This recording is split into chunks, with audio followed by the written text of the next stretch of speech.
भगवान शिव की जन्म कथा पुराणों और धार्मिक ग्रंथों में विभिन्न रूपों में वर्णित है। विशेषकर शिव पुराण में भगवान शिव की उत्पत्ति का वर्णन मिलता है। शिव को अनादि और अनंत माना गया है, जिसका अर्थ है कि वे अजन्मे और अविनाशी हैं। फिर भी शिव पुराण और अन्य ग्रंथों में उनकी उत्पत्ति और प्रकट होने की कथाएं मिलती हैं। यहाँ एक प्रमुख कथा का उल्लेख है। शिव की उत्पत्ति की कथा। प्राचीन समय में सृष्टि के रचयिता ब्रह्मा जी और पालनहार विष्णु जी के बीच श्रेष्ठता को लेकर विवाद हुआ। इस विवाद को सुलझाने के लिए एक अनंत ज्योतिर्लिंग प्रकाश स्तंभ प्रकट हुआ, जिसका न आदि था और न अंत।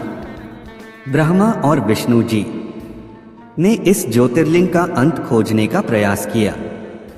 ब्रह्मा जी ने हंस का रूप धारण कर ऊपर की ओर उड़ान भरी और विष्णु जी वराह रूप धारण कर नीचे की ओर गए। बहुत समय तक प्रयास करने के बाद भी उन्हें ज्योतिर्लिंग का अंत नहीं मिला।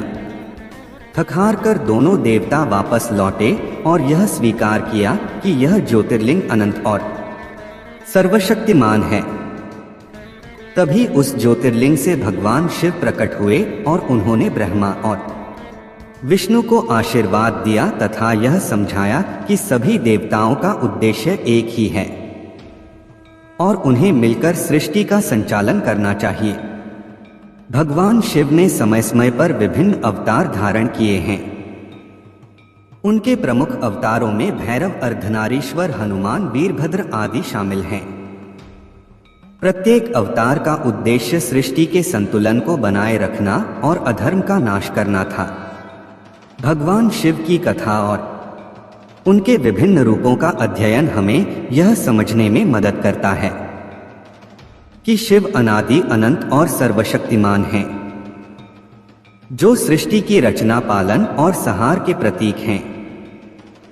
हम सबके प्रिय भगवान शिव का जन्म नहीं हुआ है, वे स्वयंभू हैं, लेकिन पुराणों में उनकी उत्पत्ति का विवरण मिलता है। विष्णु पुराण के अनुसार ब्रह्मा भगवान विष्णु की नाभि कमल से पैदा हुए, जबकि शिव भगवान विष्णु के माथे के तेज से उत्पन्न हुए बताए गए हैं।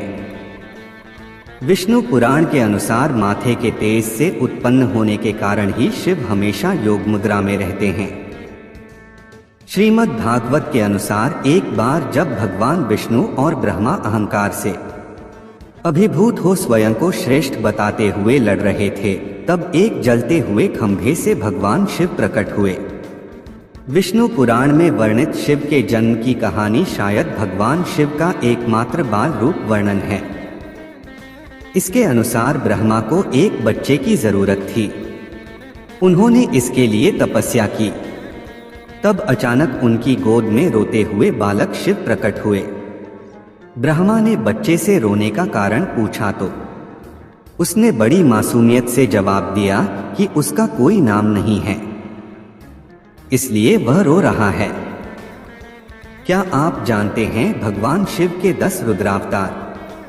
तब ब्रह्मा ने शिव का नाम रुद्र रखा, जिसका अर्थ होता है रोने वाला। शिव तब भी चुप नहीं हुए, इसलिए ब्रह्मा ने उन्हें दूसरा नाम दिया, पर शिव को नाम पसंद नहीं आया और वे फिर भी चुप नहीं हुए।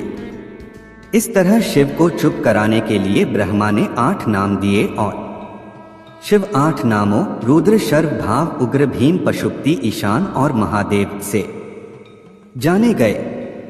शिव पुराण के अनुसार यह नाम पृथ्वी पर लिखे गए थे।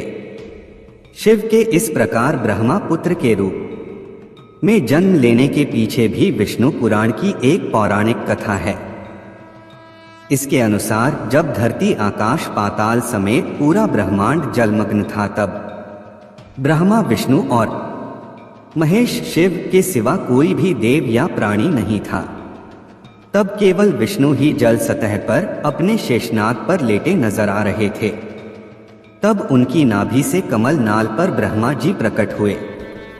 ब्रह्मा विष्णु जब सृष्टि के संबंध में बातें कर रहे थे, तो शिव जी प्रकट हुए। ब्रह्मा ने उन्हें पहचानने से इनकार कर दिया।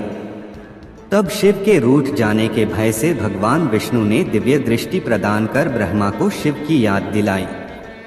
ब्रह्मा को अपनी गलती का एहसास हुआ और शिव से क्षमा मांगते हुए उन्होंने उनसे अपने पुत्र रूप में पैदा होने का आशीर्वाद मांगा। शिव ने ब्रह्मा की प्रार्थना स्वीकार करते हुए उन्हें यह आशीर्वाद प्रदान किया। जब ब्रह्मा ने सृष्टि की रचना शुरू की तो उन्हें एक बच्चे की जरूरत पड़ी और तब उन्हें भगवान शिव का आशीर्वाद ध्यान आया। अत ब्रह्मा ने तपस्या की और बालक शिव बच्चे के रूप में उनकी गोद में प्रकट हुए। पूरा वीडियो देखने के लिए दिल की गहराई से शुक्रिया, धन्यवाद।